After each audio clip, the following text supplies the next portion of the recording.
Good afternoon, everyone, and welcome to this highly anticipated conversation with the Prime Minister of the Republic of North Macedonia, His Excellency Hristijan Mickoski. Welcome, Prime Minister.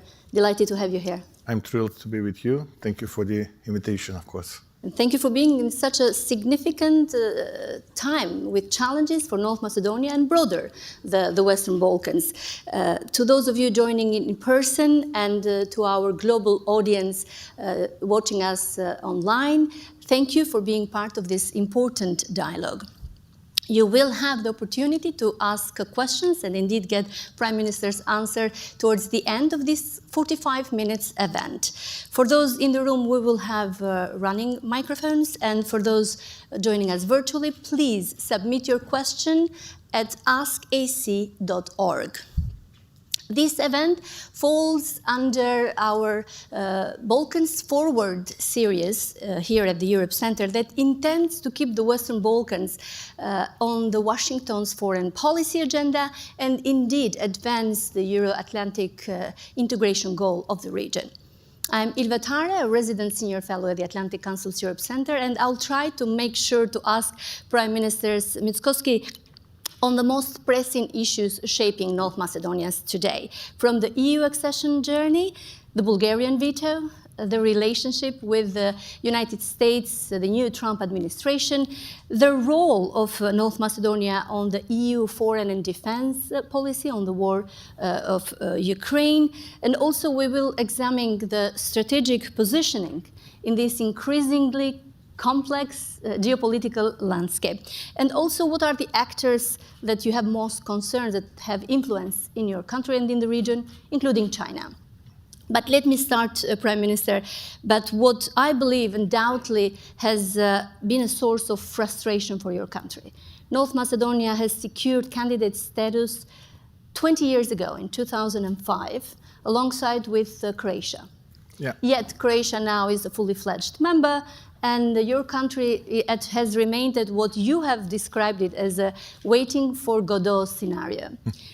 Do you believe this process has become like a Sisyphean task, that for every step forward, there is another setback? And what, realistically, what will it take to break this cycle? What can you do about it? I think that we as a nation did everything what we could. Practically, we suffered a lot of humiliations. We accepted a lot of bad deals on behalf of the European perspective, but also to become a full-fledged member of NATO. I must remind you that we started our journey even prior to Croatia. It was 2000. I mean, 2.5 decades ago. In that time, Macedonian government, led by Ljupča Gergevski, signed so-called stability agreement with the European Union, with the European Commission. Together with Croatia, we've become a candidate in 2005, so almost 20 years ago. And in 2008, for the first time, together with Croatia, we got first positive report from the EU Commission for starting the negotiations. That year was for us also very important because prior to that event, Bucharest NATO summit occurred, and then for the first time our southern neighbor, Greece, applied, used, or call it misuse, however, the right to veto us to become a member of NATO. Although prior to that NATO summit in Bucharest, in that time President Bush came to the region and he said that at the Bucharest summit, 3 countries will become new members of NATO. In that time, the name of my country was former Yugoslav Republic of Macedonia, which is supposed to be temporary name, but it lasted for a while, Albania, and Croatia. Unfortunately, we've got veto. We were not able in that time to become a NATO member. Croatia and Albania become. And the reason why, because of the name dispute with our southern neighbor, Greece. I know it's a long list of frustrations, but if we can go to my question in order to have all the 40 minutes left for other questions too. I think that first we have to have short introduction if we want to dive into the substance about the present, because frustration among the citizens of my country is extremely big. I witnessed, in that time we were in the opposition. I mean, a couple of years ago, it was 2018, a lot of people from all over the world visited us, a lot of EU high officials, prime ministers of very powerful nations and countries, presidents as well, members of EU Commission visited us, and they said, just change your name this time, and since you are front runners, immediately you will become a part of NATO, you will start negotiations with EU, and since you are front runners, you will end your negotiations within a period of 4 or 5 years, and you will become a part of EU. Those 4 or 5 years expired 2 years ago. And we are in the same situation when we were 20 years ago, but in the meantime we changed our flag, constitution, currency, name, and everything. And now again, we have a hurdle in front of us. We have to change our constitution again. And you can imagine how citizens are frustrated. And always there was just a talk without walking what they were talking. I'm talking about some of the officials from Brussels. Even now, even this hurdle is not sufficient for a binding end of the negotiations. This is just a beginning. Yeah. So tell me the second example in Europe, which is similar to our second example. I'm not saying which is far similar. I'm not saying close similar to us. This time we said, look, if pacta sunt servanda is applicable for us, then it should be applicable for all. If we can deliver, then we are expecting the others to deliver as well. Because I was, prior to depart to DC, I was attending Munich Security Conference since the very beginning. I had a panel, and I've got a couple of minutes. Not like here. I saw it. I've got a couple of minutes. But I was not able to be that short. The Munich Security Conference was, beginning of Munich Security Conference was for me special this time because probably announced a bit of wind of change that will occur in the world in the following months, years, etc., etc. Vice President J.D. Vance was very straightforward. Blunt, frank, open.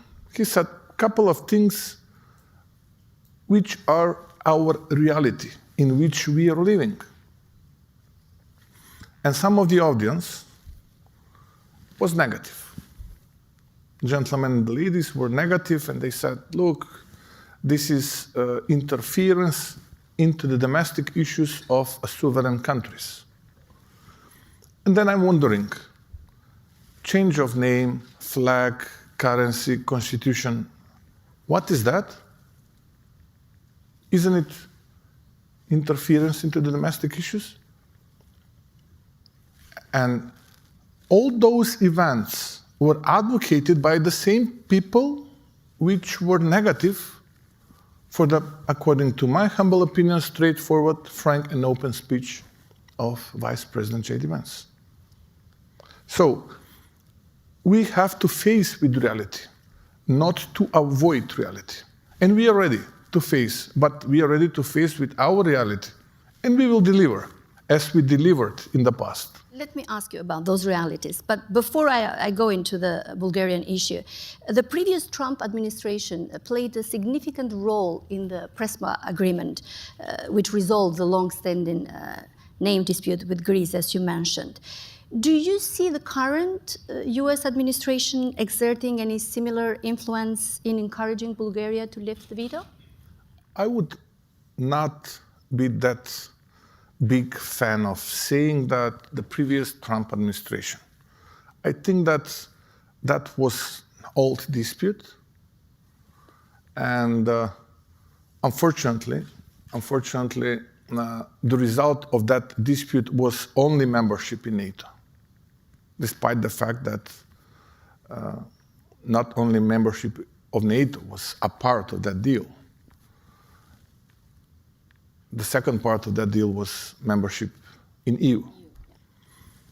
Because, I don't know whether you're aware or familiar, or whether you have some previous knowledge, there was a referendum in my country with the question, do you supporting PRESPA agreement and become a member of NATO and EU?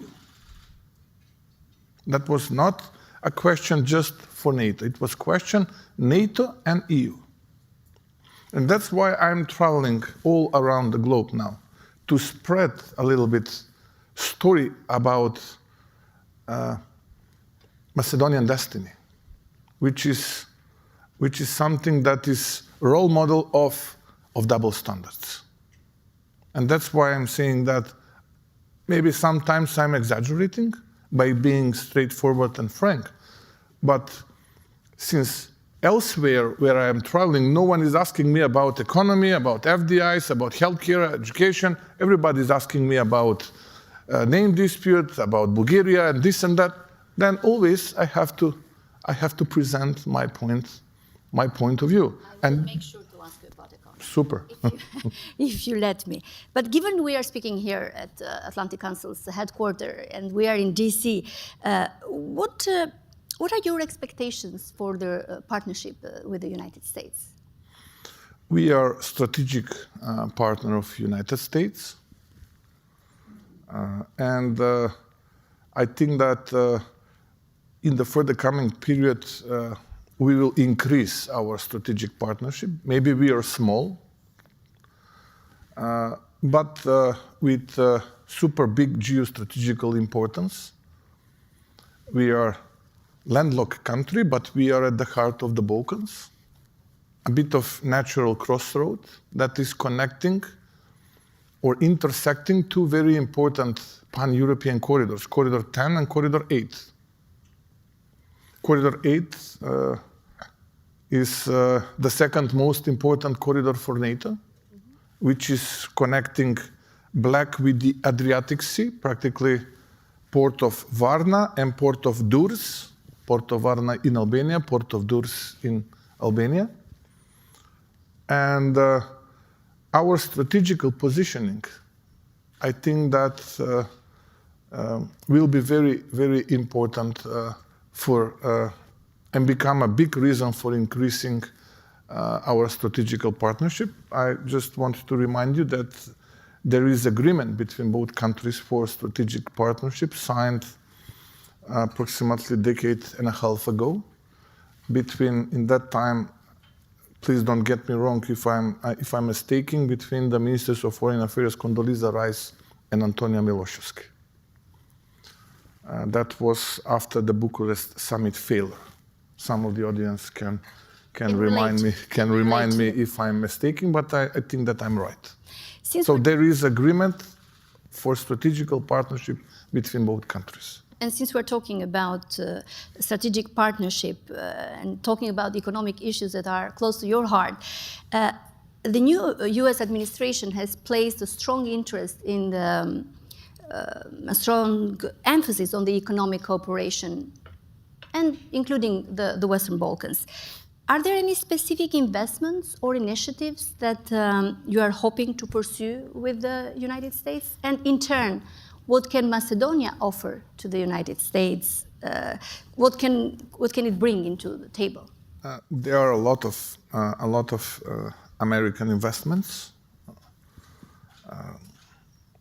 Already a couple of days ago, Rumble, for example, opened a company in Skopje. Also, we are facilitating a new production plant of Vaptec, which is Fortune 100 company. And there are some others, which are very, very, very important. And I think that in the further coming period, with increasement of our mutual partnership, we will increase economical cooperation, especially in the field of transportation and energy. This is something which is very important, especially when Alexandropoli gas terminal started with operation. Also, we are starting to build gas southern interconnector that will connect my country with the southern neighbor. And this project received green light, received go from EIB and EBRD. We will have also investment from our national budget. And also a part of the so-called growth plan initiative, we included a northern interconnector that will connect my country with northern neighbor, which means that Alexandropoli terminal now will be connected with Central Europe and will be a super big competition of so-called South Stream or Russian gas. And this pipeline will pass over my country, territory of my country. So this is a very, very, very important project for the American economy. And also, I would like to flag another very important project, which means modernizing the Corridor 10, especially railway, which is a part of the Corridor 10. And why this project is very important? Because practically this will shorten supply chain of raw materials, products, and other goods from the east to the west and to the Central Europe. Because now, usually ships harbor at two European big ports, Rotterdam and Hamburg. But using Port of Piraeus and fast railway that will connect Port of Piraeus with the Central and Western Europe will decrease the duration of supply chain between 15 and 22 days, which means lower price and bigger competitiveness. And a part of the route is on the territory, on the country from where I'm coming from. That's great news to hear, and I kept my part of the promise that I asked you about the economic development and your projects. But let me ask you about what you have warned, even in the past, against this bilateralization of the EU accession process, where individual member states can block the progress, as you mentioned. There is new word which I'm using now, Balkanization. Yes. I heard that at the Munich Security Conference. I'm going to ask you about that. But if you can clarify for our audience, your proposal for a phased constitutional change, meaning that North Macedonia would approve amendments but implement them only upon securing EU membership, what we know is that it was rejected by Bulgaria. So what's next for you? What is your next move? And is the EU doing enough to mediate this situation? I was very happy that we were talking about economy. I know, but this is life. I thought that I might say some words about our 4% growth of GDP We on the don't have fourth that quarter, time, I'm afraid. inflation rate below 3.5%, FDIs, which becomes... And those will increase with the EU membership. It's not always like that. It's not always like that, but indeed, EU President most likely. von der Leyen is hoping to double the economy, Most GDP likely. of the region. Most likely. Okay, if there is a will, always there is a way. But however, let's go back to the again political issue. I don't know whether the audience is familiar. What is our next hurdle? We have to bring a couple of hundreds of our citizens in our preamble as a constitutional part of the preamble, which is a descriptive part of our constitution. We are talking about Bulgarian community. And we are not talking about a couple of 100,000. We are talking about a couple of hundreds citizens, which supposed to be a part of our constitution, which is not a big deal. But we have to, because in our constitution we have Macedonians, Albanians, Serbs, Turks, Bosniaks, Vlachs. So if you are analyzing things from that point of view, it would not be a big deal. So why don't you do it? I will explain. Because there is a question. Why we should bring them to the preamble, to our constitution? We are talking about human rights, okay? Maybe we are talking about human rights. Someone is violating Bulgarian community human rights. Who we are politicians to judge whether someone's human rights being violated? We can only misuse this issue. There is an institution in Europe called Strasbourg Human Rights Court, which is responsible to judge whether someone's human rights being violated or not. And what said that institution in the past couple of years? They were very clear 14 times saying that human rights of Macedonian community in Bulgaria being violated, and 0 times for Bulgarian community in my country. 14 to 0. Then I'm wondering, how can we explain this to the citizens? They will ask us, this is normal question. Why we are doing this and they are delivering nothing?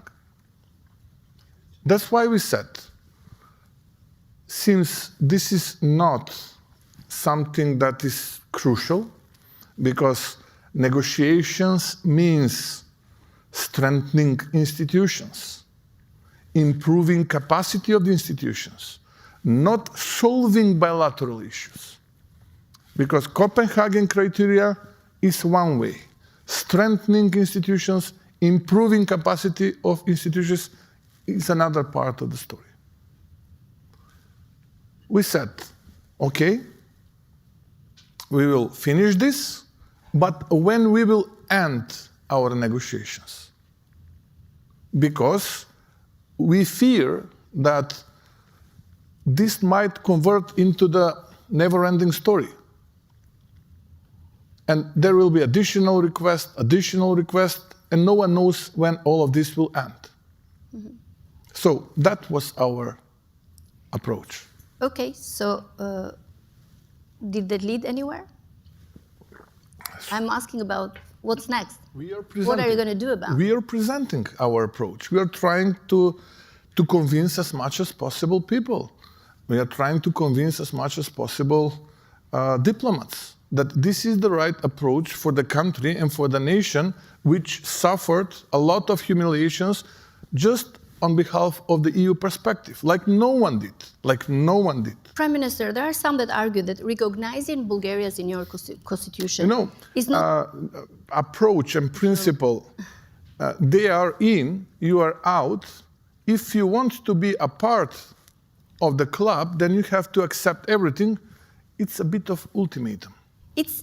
This was my question. Some argue that this is not our an common ultimatum. shared values. It's not an imposition, according to some. It's more a step towards regional stability. Mm-hmm. How do you respond to those that frame it in this way, that it is necessary gesture of reconciliation? Of reconciliation of what, for example? What we should... Neighbors living together. We are living with our neighbors. New reality. We are as part of the European Union. We are living with our neighbors. Neither they will disappear, neither we will disappear. You can't choose your neighbors. It's a gut will.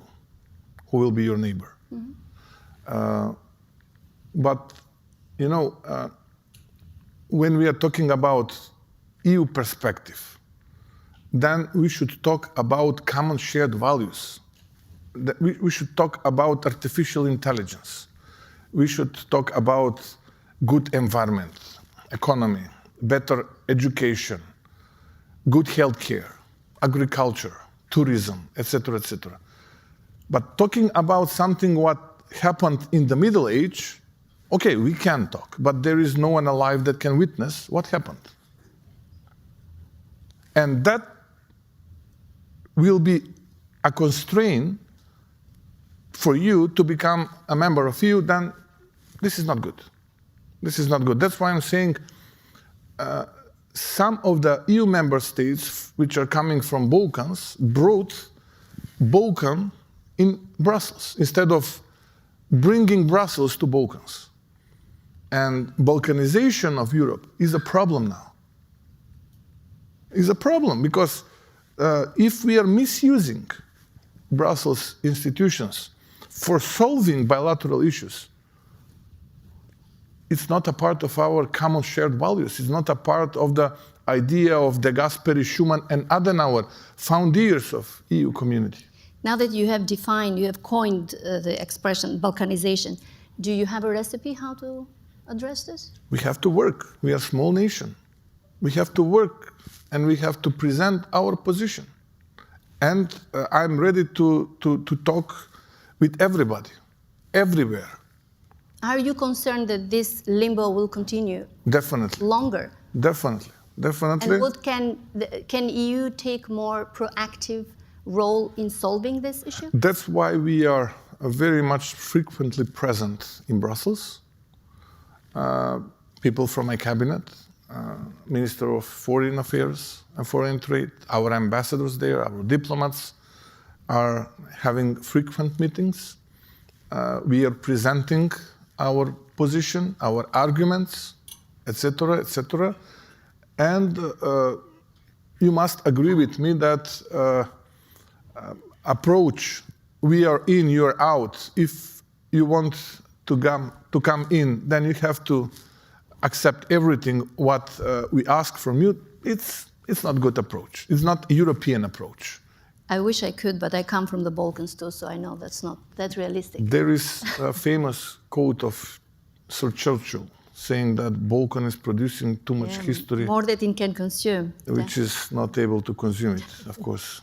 But that's why it's not good to talk about history. Let's talk about the future. Indeed. One of the issues that you have to deal, apart from the veto situation, corruption remains and rule of law remains a main concern for Brussels when it comes to enlargement in the Western Balkans. Can you highlight any concrete anti-corruption measures or steps that you have taken that signal not just compliance, but real reform? This is something tangible, and this is something which is our utmost priority, fighting with criminals and politicians which are caught into the corruption. When everybody is asking me what you are doing, what can you say about this, what specifically you are doing now, my answer is always, we are fighting with them, decisively fighting with them. We have brilliant laws written on the paper, but application is missing. Implementation is missing. And who is responsible for application? Prosecutors and judges. How they've become prosecutors and judges, unfortunately, elected by those who've become political criminals. So first, we have to change mentality of prosecutors and judges to judge and to decide according to the legislation and constitution, not according to the politician's request, which previously selected them. Will you undertake a justice reform? Of course, and we are in the pipeline, and our judicial council. Do you have a model you think you're Yes, going to face? I mean model. There is a peer review by EU. Just we have to follow the peer review written by EU experts. Nothing. That's why I'm saying everything is written. We have to apply only. And the second, staying out of corruption. For example, we are government for almost 8 months, and there is no single allegation for criminal and corruption, which is a rare example on Balkans. And also, we won 4 years ago with the landsliding victory local elections, which are very important for us. And practically our mayors are running 4th year of their mandate. During the almost 4 years, there was no even one single allegation for criminal and corruption. So with the personal model, you can send a message that, look, stay out of criminal and corruption. I have my last 2 questions before we give the right to the audience here in person and our virtual audience. Talking about concerns in the region, especially when it comes to external influence, is there any concern you have from other actors like China, and why? Of course, I mean, China is present in the region. In some of the EU member countries, some of the candidate countries, they are in the region. And that's why I raised Corridor 10 issue. Just ask who is the owner of Port Piraeus, who is building fast railway in the Central Europe and in the Balkans, and what is our intention. And then you will get a point and the substance, what might we offer to our strategic partners, United States of America. My final question is regarding a potential peace deal on the Ukraine war. Depending on how that ceasefire peace deal will look, are you concerned about potential implications in the Western Balkans, where we have some ongoing unfinished conflicts? I would like to say that we are among the top 5 donators per capita for Ukraine. This Russian aggression, unprecedented Russian aggression, and war against Ukraine and Ukrainian people, unprovoked, was something terrible. And we have to condemn. And we have to do anything what is in our power to help to the Ukrainian people in Ukraine. That was our position. Why? Because Russians challenged, neglected, denied Ukrainian identity and language. And that is awful. It's terrible.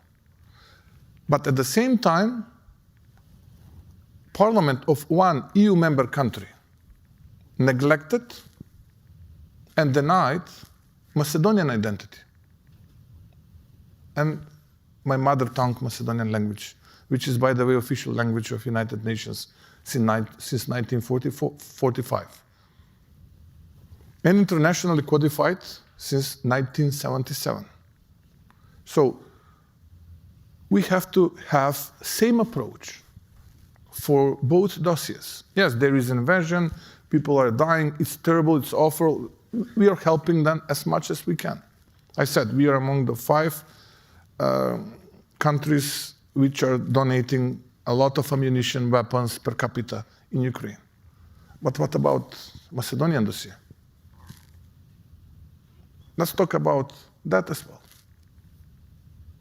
We don't have time now, but we'll talk another time. Two questions from the audience, I'm told. So whoever has a question here, please the microphone, and then askac.org online for the ones that are following us. Thank you. Please introduce yourself. Yes, my name is Paolo von Schirach. I'm the president of the Global Policy Institute here in Washington, D.C. Welcome, Mr. Prime Minister. You already mentioned this in your remarks earlier, but if you could kindly maybe summarize what you believe for an American audience here would be, coming from you as the chief executive of your country, the three main sectors that where you think American investors could be beneficial to your country and to them in terms of a win-win situation. Could you say these are the top sectors where I believe, given what America is and what it does, could where they could have the most impact? And secondly, but related to that, and I think also in part connected to the corruption issue you mentioned a moment ago, is there any way that American entities, particularly management consultants, e-government specialists, digitization experts, could help your government to modernize systems and operations, which is both customer-friendly, business-friendly, but also enhancing transparency, which is the main, one of the main weapons against corruption. So if you could comment on that. Thank you, sir. Thanks so much, sir.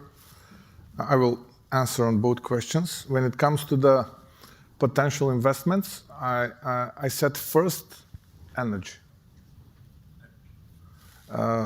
We started our mandate with one big investment in renewables.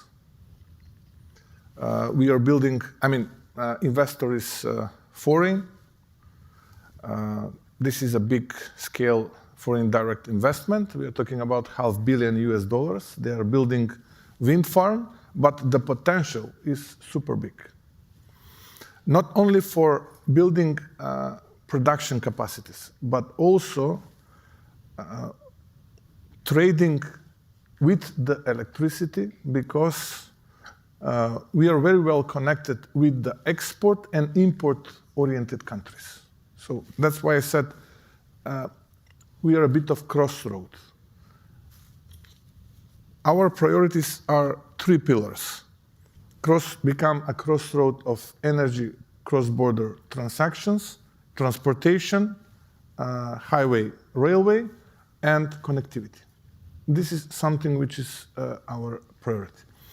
Also, there is one super big project in our country, building two big-scale hydropower plants, Chebren and Galiste. This is not a project important just because of producing electricity. I would say that this is probably third in a row important element of that project. The first one is, I strongly believe that we have to leave some legacy for the generations that will follow, and we will need two reservoirs in that part of Europe concerning global changes, etc., etc., etc. So I think that those two reservoirs will be very important. For irrigation, we are talking about best quality agricultural land, according to my humble opinion, in Europe. I'm talking about Tikves region.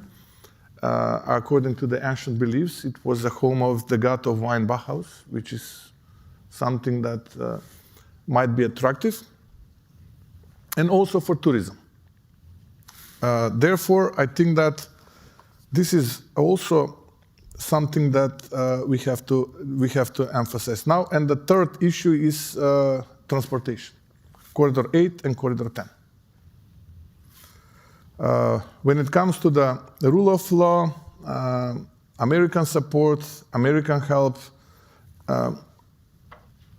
we have two priorities. First one is digitalization of the country. You mentioned transparency. There is no better way to become transparent instead of becoming digital. So if we are digital, then we will be transparent. And of course, we are cooperating and working on a daily level with United States Embassy.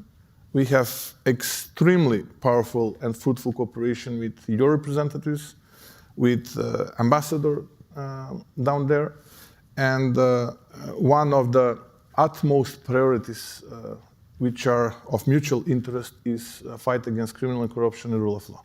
And here, American administration was very helpful for us and is very helpful. Thank you, Prime Minister. We are about to finish our conversation, our lifetime here. Before we close, let me ask you, and I hope for a very brief answer. If North Macedonia accession journey was to be a story, what will be the title of the next chapter? We should think about the next chapter first, because for us this story is utmost priority, because so far there is no better story. When we will uncover a better story, then we will write a title to that. Thank you, Prime Minister, for this conversation, and thank you to our audience in person and to those who joined us online. As you saw, the Western Balkans are not just a side note on the European history. They are, I believe, a vital part of an unfolding story. Thank you all.